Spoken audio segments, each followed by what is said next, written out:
Hi friends, welcome to Cooking Sparta.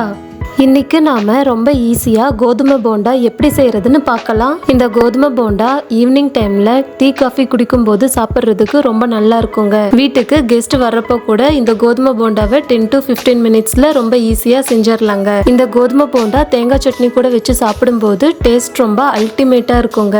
வாங்க வீடியோக்குள்ள போகலாம். ஃபர்ஸ்ட் ஒரு பாத்திரத்துல 1.5 கப் கோதுமை மாவை போட்டுக்கலாம். இதோட 1 டேபிள் ஸ்பூன் அரிசி மாவை சேர்த்துக்கலாம். அரிசி மாவு சேர்த்து செய்யும் போது போண்டா நல்லா கிறிஸ்பியா இருக்குங்க. அடுத்து இதோட பொடி பொடியா கட் பண்ணி வச்சிருக்கிற ஒரு பெரிய வெங்காயத்தை சேர்த்துக்கலாம். அடுத்து பொடி பொடியா கட் பண்ணி ஒரு பச்சை மிளகாவை இதோட சேர்த்துக்கலாம். 2 கைப்பிடி அளவு கறிவேப்பிலையை பொடி பொடியா கட் பண்ணி சேர்த்துக்கலாம். அடுத்து ஒரு கைப்பிடி அளவு கொத்தமல்லியை இதோட சேர்த்துக்கலாம். இதோட 2 பிஞ்ச் சோடா உப்பு சேர்த்துக்கலாம். இப்போ இதோட 1/2 டீஸ்பூன் உப்பு சேர்த்துக்கலாம். இதை எல்லாத்தையும் நல்லா மிக்ஸ் பண்ணி விட்டுக்கலாம். இப்போ இதோட கொஞ்சமா தண்ணி சேர்த்து மிக்ஸ் பண்ணிக்கலாம். இப்போ இதோட 1/2 டீஸ்பூன் மிளகாத்தூள் சேர்த்துக்கலாம். நம்ம ஆல்ரெடி பச்சை மிளகாய் சேர்த்துருக்கோம், அதனால மிளகாத்தூள் கம்மியாகவே ஆட் பண்ணிக்கலாம். இப்போ இதோட 1/2 டம்ளர் தண்ணி சேர்த்து நல்லா மிக்ஸ் பண்ணிக்கலாம். மாவு ரொம்ப தண்ணியாக இருந்தால் போண்டா அதிகமாக எண்ணெய் இழுக்கும். மாவு ரொம்ப கெட்டியாக இருந்தால் போண்டா ரொம்ப கெட்டியாக இருக்குங்க.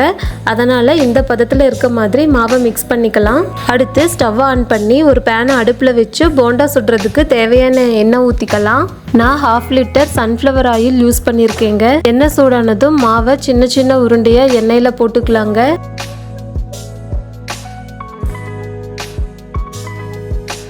போண்டா ஒரு பக்கம் வெந்ததும் நெக்ஸ்ட் சைடு திருப்பி விட்டு கொஞ்சம் வேக விடலாம்.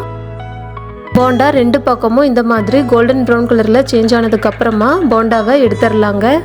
மீதி இருக்கிற மாவையும் சின்ன சின்ன உருண்டையாக எண்ணெயில் போட்டு ஒரு பக்கம் வெந்ததும் நெக்ஸ்ட் சைடு திருப்பி விட்டு நல்லா கோல்டன் ப்ரௌனாக கலர் சேஞ்ச் ஆனதுக்கு அப்புறமா எடுத்துடலாங்க. மொறுமொறுன்னு கிறிஸ்பியாக கோதுமை போண்டா ரெடி. இந்த கோதுமை போண்டா தேங்காய் சட்னி கூட வச்சு சாப்பிட்டா ரொம்ப சூப்பராக இருக்குங்க. இந்த மாதிரி கோதுமை போண்டா செஞ்சு பாருங்க, வீட்டில் இருக்க எல்லாரும் விரும்பி சாப்பிடுவாங்க. நீங்க செஞ்சு பார்த்துட்டு உங்க ஃபீட்பேக்கை கமெண்ட் பாக்ஸ்ல சொல்லுங்க. உங்களுக்கு இந்த வீடியோ பிடிச்சிருந்தா லைக் பண்ணுங்க, ஷேர் பண்ணுங்க, சப்ஸ்கிரைப் பண்ணுங்க. மறக்காம சைட்ல இருக்க பெல் பட்டனை கிளிக் பண்ணுங்க. Thanks for watching.